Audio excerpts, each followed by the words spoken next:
जय हिंद दोस्तों, सुप्रभात। स्वागत है आप सबका हमारे YouTube चैनल विद आर के मोटिवेशन। आज 4 सितंबर 2021 करंट अफेयर्स। आज हम 4 सितंबर से रिलेटेड जितने भी करंट अफेयर्स हैं उनकी चर्चा इस वीडियो में करेंगे। अगर आपको वीडियो हेल्पफुल लगे तो सब्सक्राइब कर बेल आइकन को जरूर दबाएं। अब आज का पहला क्वेश्चन, हाल ही में किस देश में खाद्य आपातकाल को विदेशी मुद्रा संकट घोषित किया तो गया है? तो वर्तमान में श्रीलंका में खाद्य आपातकाल को विदेशी मुद्रा संकट घोषित किया गया। दोस्तों, अब ये विदेशी मुद्रा संकट श्रीलंका में घोषित किया गया। तो बात करते हैं श्रीलंका की। श्रीलंका की वर्तमान कैपिटल की बात करें तो श्री जयवर्धनपुरम कोटे उसकी विधायी राजधानी और कोलंबो उसकी कार्यकारी और न्यायिक राजधानी। दोस्तों, बात करें श्रीलंका की ऑफिशियल लैंग्वेज की तो सिंहली और तमिल वहाँ की आधिकारिक भाषा है। बात करें दोस्तों वहाँ के वर्तमान में प्रधानमंत्री की, प्राइम मिनिस्टर की, तो महिंद्रा राजपक्षे श्रीलंका के प्रधानमंत्री। दोस्तों, बात करें वहाँ की ऑफिशियल करेंसी की तो श्रीलंकाई रुपया वहाँ की ऑफिशियल करेंसी है। डियर स्टूडेंट्स, अब बढ़ते हैं सेकंड क्वेश्चन की और हाल ही में किस राज्य के राष्ट्रीय उद्यान का नाम बदला गया? तो वर्तमान में असम के राष्ट्रीय उद्यान का नाम बदला गया है। दोस्तों, अब ये असम के राष्ट्रीय उद्यान का नाम बदला गया तो बात करते हैं असम के बारे में। असम कैबिनेट ने राजीव गांधी राष्ट्रीय उद्यान का नाम बदलकर ओरांग राष्ट्रीय उद्यान कर दिया गया। 1994 में ओरांग वन्य जीव अभ्यारण्य का नाम बदलकर राजीव गांधी वन्य जीव अभ्यारण्य रखा गया, जिसे अब फिर से बदल दिया गया। दोस्तों, ओरांग राष्ट्रीय उद्यान असम के दरांग और सोनितपुर जिलों में ब्रह्मपुत्र नदी के उत्तरी तट पर स्थित है। इसे मिनी काजीरंगा राष्ट्रीय उद्यान के नाम से भी जाना जाता है। असम में काजीरंगा, मानस, ओरांग, नामेरी, डिब्रू सैखोवा, रायमोना और दिहिंग पटकाई राष्ट्रीय उद्यान स्थित है। डियर, अब बढ़ते हैं थर्ड क्वेश्चन की और हाल ही में टोक्यो पैरा ओलंपिक में किसने रजत पदक अपने नाम किया? तो वर्तमान में प्रवीण कुमार ने अभी हाल ही में टोक्यो पैरा ओलंपिक में रजत पदक अपने नाम किया है। दोस्तों, यह प्रवीण कुमार ने किया है तो बात करते हैं प्रवीण कुमार के बारे में। प्रवीण कुमार ने टोक्यो पैरा ओलंपिक 2020 खेलों में रजत पदक प्राप्त किया है। उन्होंने पुरुषों की ऊंची कूद श्रेणी में छलांग लगाई और रजत पदक अपने नाम किया। पैरा ओलंपिक खेलों में भारत की रैंक पदक तालिका में 2 स्वर्ण, 6 रजत और 3 कांस्य के साथ 11 पर पहुंच गई। चीन ने कुल 169 पदकों के साथ पैरा ओलंपिक खेलों में प्रथम स्थान प्राप्त किया। भारत कुल पदक के मामले में 27वें स्थान पर अभी स्थित है। डियर स्टूडेंट्स, अब बढ़ते हैं फोर्थ क्वेश्चन की और हाल ही में अंतर्राष्ट्रीय जलवायु शिखर सम्मेलन का आयोजन कब हुआ? तो वर्तमान में 3 सितंबर को अंतर्राष्ट्रीय जलवायु शिखर सम्मेलन का आयोजन किया गया। दोस्तों, अभी बात करते हैं अंतर्राष्ट्रीय जलवायु शिखर सम्मेलन के बारे में।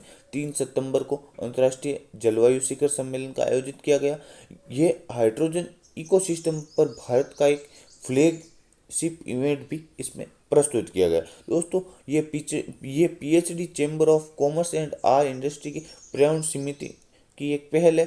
दोस्तों, इसका आयोजन नीति आयोग, भारत सरकार के मंत्रालय, विभाग और अन्य साझेदारी से किया गया है। डियर स्टूडेंट्स, नॉर्वे इस शिखर सम्मेलन में भागीदारी देश बना है। डियर स्टूडेंट्स, अब बढ़ते हैं फिफ्थ क्वेश्चन की और हाल ही में कछुओं के संरक्षण के लिए किसे अवार्ड दिया गया? तो वर्तमान डॉक्टर शैलेंद्र सिंह को कछुओं के संरक्षण के लिए अवार्ड दिया गया। दोस्तों, ये वे भारत के 3 गंभीर रूप से लुप्त कछुओं की प्रजातियों को संरक्षण देने के लिए इन्हें यह अवार्ड दिया गया। स्टूडेंट्स, अब बढ़ते हैं सिक्स क्वेश्चन की और हाल ही में रजनी कौल का निधन हुआ वे कौन थी? तो वर्तमान में रजनी कौल का निधन हुआ वे एक प्रसिद्ध पत्रकार थे जिनका अभी वर्तमान में निधन हुआ। डियर स्टूडेंट्स, अब बढ़ते हैं सेवंथ क्वेश्चन की और हाल ही में the Times Higher Education World University Ranking 2022 में कौन शीर्ष पर रहा है? तो वर्तमान में ऑक्सफोर्ड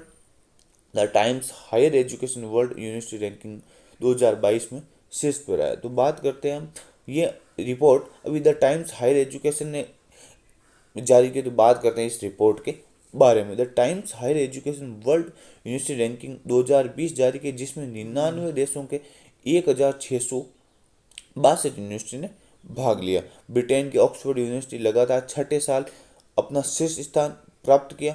रैंकिंग में शामिल 6 देश Azerbaijan, Ecuador, Ethiopia, Fiji, Philippines और तंजानिया इस बार इसमें नए स्थान पर रहे। दोस्तों, भारतीय विज्ञान संस्था बेंगलोर लगातार तीसरे साल 301 से 450 ब्रैकेट में अपना स्थान बनाया है। स्टूडेंट, अब बढ़ते हैं 8th क्वेश्चन की और हाल ही में किस राज्य सरकार ने ओबीसी को 27% आरक्षण लागू किया? तो वर्तमान में मध्य प्रदेश सरकार ने ओबीसी को 27% आरक्षण लागू किया। दोस्तों, अभी आरक्षण मध्य प्रदेश द्वारा किया गया, तो बात करते हैं मध्य प्रदेश के बारे में।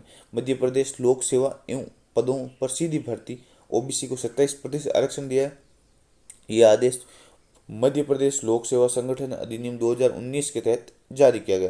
पहले आरक्षण 14% था, जो अब बढ़कर 27% कर दिया गया। दोस्तों, हाईकोर्ट ने कुछ भर्तियां, कुछ परीक्षाएं जैसे मेडिकल की में एंट्रेंस एग्जाम में इसे लागू नहीं किया है। स्टूडेंट, अब बढ़ते हैं 9th क्वेश्चन की और हाल ही में किस राज्य में पीपीपी के आधार पर मेडिकल कॉलेज खोलने की घोषणा की है? तो वर्तमान में महाराष्ट्र में पीपी के आधार पर मेडिकल कॉलेज खोलने की घोषणा की। दोस्तों, अब ये महाराष्ट्र की बात करते हैं।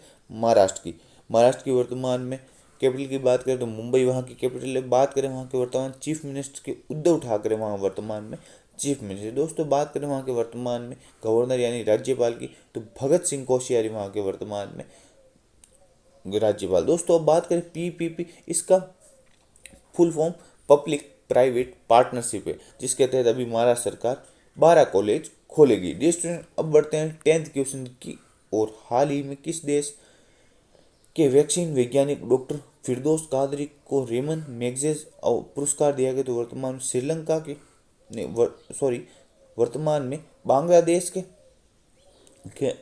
वैक्सीन वैज्ञानिक डॉक्टर फिरदौस कादरी को अवार्ड दिया जाएगा। अब दोस्तों, ये बांग्लादेश के दिया बात करते हैं बांग्लादेश की। बांग्लादेश के वर्तमान कैपिटल ढाका है। बात करते हैं वहाँ के वर्तमान में ऑफिशियल लैंग्वेज की, तो बंगाली वहाँ की ऑफिशियल लैंग्वेज है। स्टूडेंट, बात करें वहाँ के वर्तमान प्राइम मिनिस्टर की, शेख हसीना वहाँ के वर्तमान में प्राइम मिनिस्टर। दोस्तों, बात करें वहाँ के ऑफिशियल करेंसी की, तो टका वहाँ की आधिकारिक मुद्रा है। स्टूडेंट, आज के लिए बस इतना ही।